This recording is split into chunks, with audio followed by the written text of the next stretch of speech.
Hello, I've got some great news. This podcast, Bedtime Stories with R.A. Spratt, is now available on the ABC Listen app. That's right, it turns out the bigwigs at the Australian Broadcasting Corporation love Nanny Piggins too. Who can blame them? She does have that effect on people. Anyway, as a result, ABC Listen will feature 20 of their favourite Nanny Piggins episodes. They're going to be dropping 5 at a time over the next 4 weeks. So please check it out.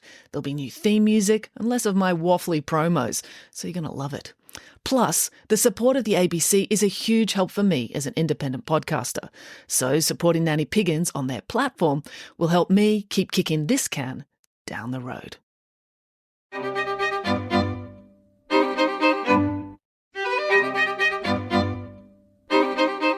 Hello and welcome to Bedtime Stories with me, R.A. Spratt. All right, well, there's a lot happening here. When this drops, I will be on tour in Brisbane for Book Week. Yeah, Book Week, I've discussed this in previous years. It does not go for 1 week in Australia. Book Week is really the whole term. I've actually managed to scale it back a little bit this year, and I'm only going to be on the road for just over 4.5 weeks. So that's going to be nice. I'm getting a bit old for this hectic pace. But this week I'm in Brisbane, and then I'm visiting schools in Sydney for a couple of weeks, and then the actual proper book week I'll be in Melbourne, and then I'm going to be in Canberra for 1 day. And I'm afraid I'm not doing any public events because it's just all school visits. But that said, if you do want to come and see me and I'm not visiting your school, I have good news, because I have, 7 live shows coming up later this year. So if you go to my website, raspratt.com, first of all, there's going to be 3 book launches for Friday Barnes 14 when it comes out in September. I'm holding book launches in theatres in Sydney, Adelaide and Brisbane. So that's coming up in September, which isn't long away. It's next month. So if you want to come to that, get online, get some tickets, because particularly the smaller venues, they're going to sell out. The Brisbane venue is quite small.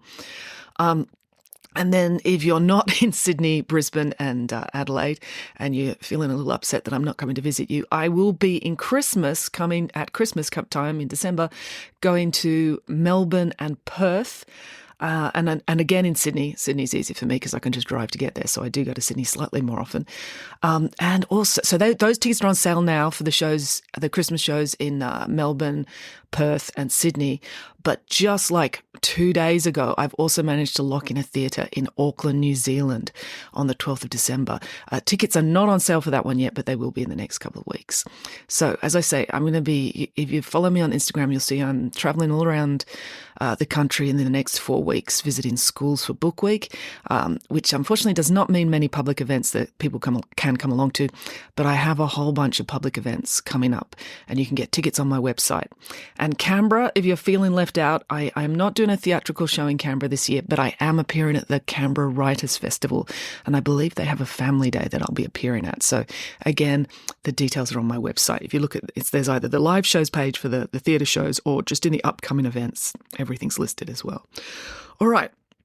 But that's not why you're here. You're here for a story. And we are, of course, making our way through the Trojan War. Because I'm on tour for the next few weeks, I think I'll probably stick with the Trojan War until Book Week is over. And then hopefully we should get through it in about that time. So anyway, the story this week is called The Battle Resumes and Odysseus Sneaks Around in the Night. "Where did we leave off last time?" asked Nanny Piggins, as she sat down to resume telling the story of the Trojan War.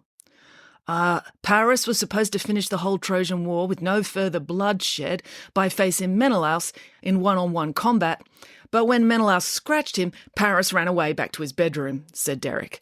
"That's not fair," said Samantha. "Paris didn't run away. He was whisked away in a magical fog by the goddess Aphrodite." "And then he hid in a bedroom while the war broke out again," added Michael. "Oh, yes," said Nanny Piggins. "Hector was very angry about the whole thing. He went back into the city of Troy to find his little brother. When Hector burst into Paris's room, he found Helen sitting in a chair next to the bed." "Where's Paris?" demanded Hector. "I have no idea," said Helen, while tipping her head towards the bed to show Hector where he was. There was a Paris-shaped lump under the doona. "Oh, for goodness sake," said Hector, poking the lump with the tip of his sword. "Paris, get out of that bed."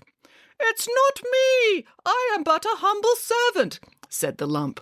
Hector whipped the doona off, revealing Paris underneath. "OK, maybe it was me," conceded Paris. "You should be ashamed of yourself," said Hector. "Yeah, that's what I said Helen. "You're both such nags," complained Paris. "You're a prince of Troy," said Hector. "You caused this whole war. You can't hide under a doona while everyone else fights it for you." "But it's so nice and comfortable in bed," argued Paris. "You know, if everyone just stayed in bed, there would be no war." "If you didn't kidnap another king's wife, there would be no war," said Hector sternly. "Would you like me to come and fight?" asked Helen. "I may be a staggeringly beautiful woman and a pig, but I am more athletic than Paris, and braver. Not that that would be hard." Hector eyed his sister-in-law. "If we gave you a sword and armour, would you fight for our side?"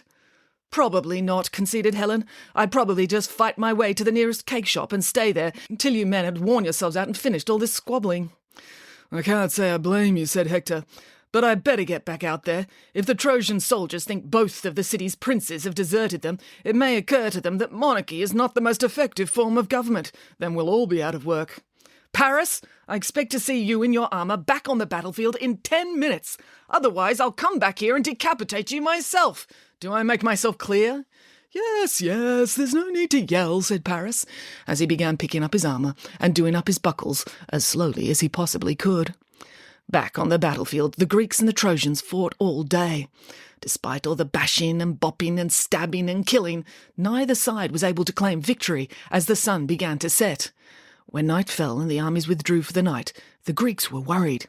Achilles, their greatest warrior, was still sulking and refusing to help, and all their other generals had been wounded or sprained their ankles in battle.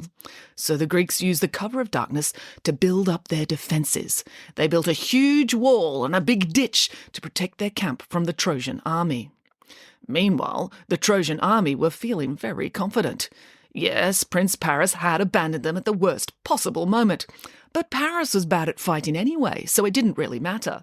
Whereas Achilles had abandoned the Greeks, and he was the best fighter they had, which meant the Greeks were in a pickle. The Trojans were so confident that they would win the battle when it resumed the next day that their army did not return behind the walls of the city. They camped out on the plain. That way they wouldn't have far to walk to attack the Greeks and burn all their ships first thing in the morning. In the Greek camp, Agamemnon called a meeting of all the Greek generals to discuss tactics. "This is really bad," said Agamemnon, "but I know what we should do. We should get on our ships and very quietly row away, hoping that no one notices." "You're the leader of the entire Greek army," said Diomedes. "You don't get to suggest that."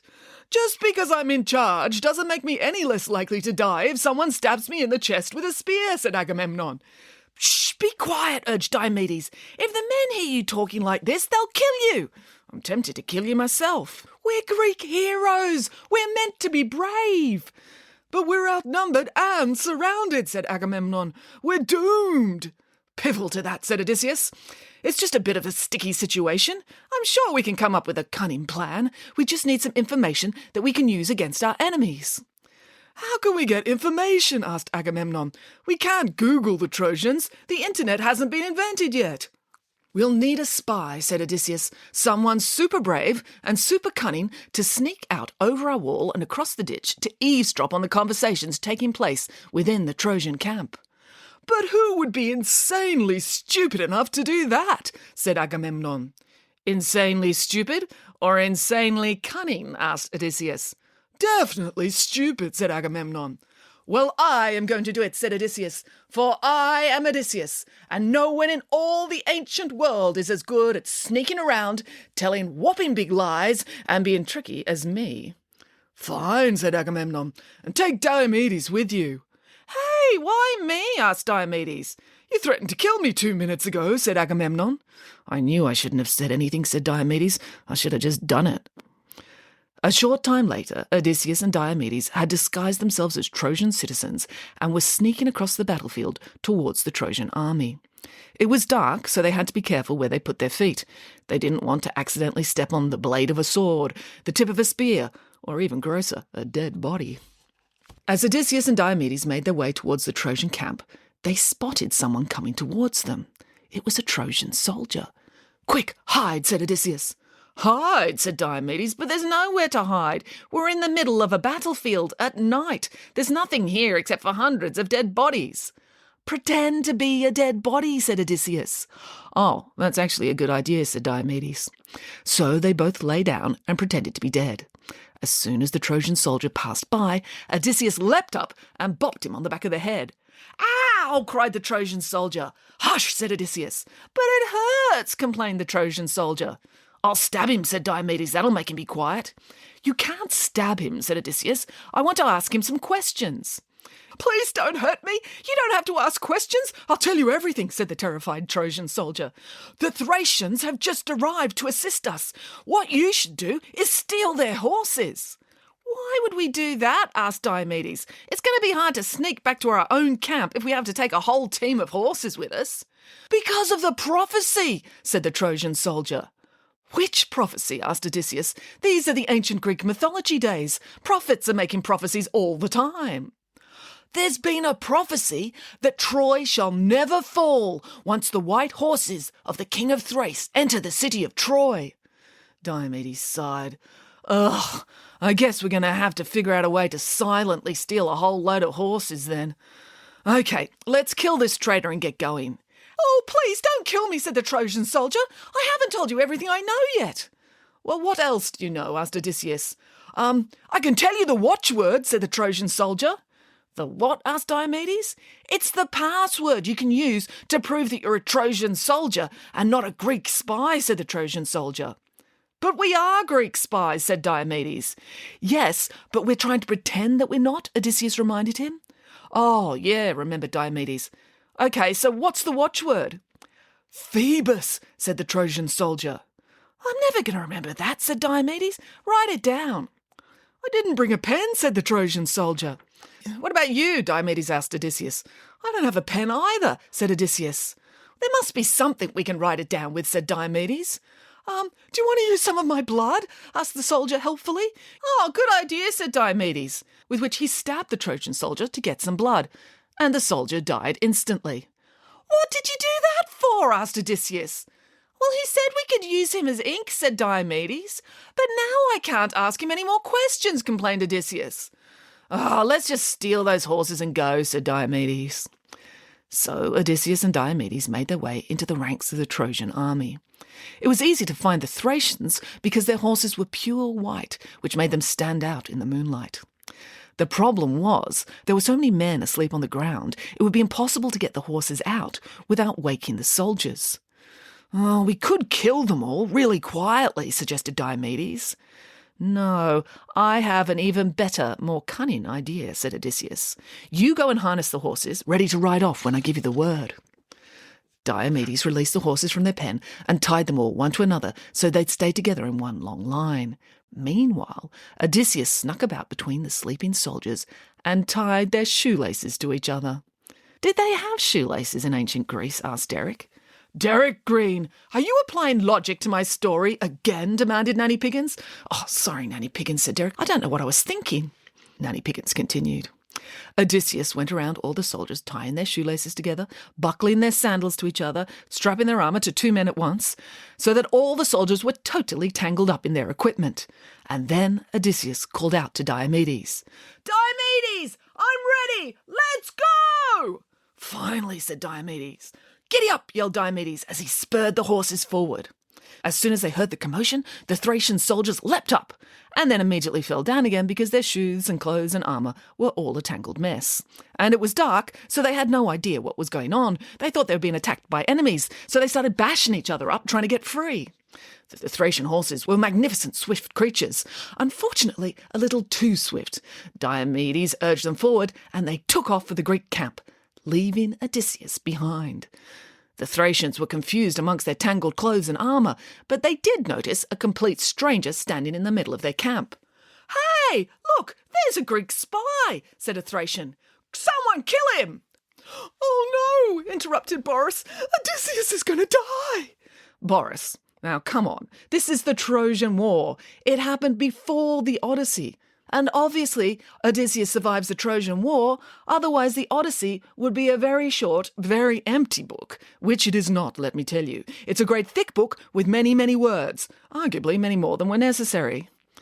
But how did Odysseus escape being caught behind enemy lines immediately after all their horses were stolen? By being cunning, of course, said Nanny Piggins, with which she continued. How dare you accuse me of being a spy, declared Odysseus. It is I who should kill you for being rude. Of course I'm not a spy. I know the watchword. What is it? Demanded the captain of the Thracians. The watchword is... Odysseus quickly consulted the little note written in blood. Phoebus. Is that right? The captain asked his sergeant. I don't know, boss, said the sergeant. When the general told us the watchword, I didn't have a pen, so I didn't write it down. Hey, this fella looks a lot like Odysseus, the famous Greek general, said another one of the Thracian soldiers. Yes, I often get that, said Odysseus, but that just proves that I'm not a Greek spy. How do you figure that? Asked the captain. If you were going to send a Greek spy into the Trojan camp, explained Odysseus, Odysseus, the famous general, would be a ridiculous person to pick, because everyone would recognise her. Oh, that's true, said the sergeant. Then what is your name? Asked the captain. Bob, said Odysseus, thinking quickly. Oh, all right, Bob, said the captain. Did you see which way the white horses went? Oh, better than that, said Odysseus. I can take you to them. So Odysseus led all the Thracian soldiers back to the Greek camp. They soon arrived at the Greek defensive wall. What the Thracians couldn't see, because it was dark, was that there were 500 Greek soldiers, all standing watch along the wall. Their leader called out, Who goes there? But then the moon peeped out from behind a cloud, and he could see for himself. Oh, Odysseus, is that you? No, it's Bob, said the Thracian captain. She just looks like Odysseus. Shh, said Odysseus. Let me pretend to be Odysseus, and I'll get the guards to let you in. Oh, that's a good idea, said the Thracian captain. I'll go and have a quiet word with him, said Odysseus. So she went over to the gate. The Greeks let her straight in, and then she went to report to her leader, King Agamemnon, leaving the guards on the wall to deal with the Thracian soldiers. The end. Time for bed. Wait a minute, said Michael. What do you mean, deal with the Thracian soldiers? They killed them, said Derek. How awful, yelped Boris. Now, come on, we don't know that for sure, said Nanny Piggins. In Homer's often grossly erroneous account of the Trojan War, the actual wording he uses is that the Greek guards made the Thracians welcome. Really, said Derek. Well, Wi-Fi, computer games and television may not have been invented back in the ancient Greek mythology days, but sarcasm had been invented. So what that means, you can decide for yourself. The end. All right, so we'll leave it there. I hope you enjoyed that story. It's all going to crank up from here. So that's Odysseus sneaking about in the night. I don't want to spoil next week's episode for you, but I'll just say Achilles is involved and the action really ramps up. Okay, so that's it for now. Until next time, goodbye.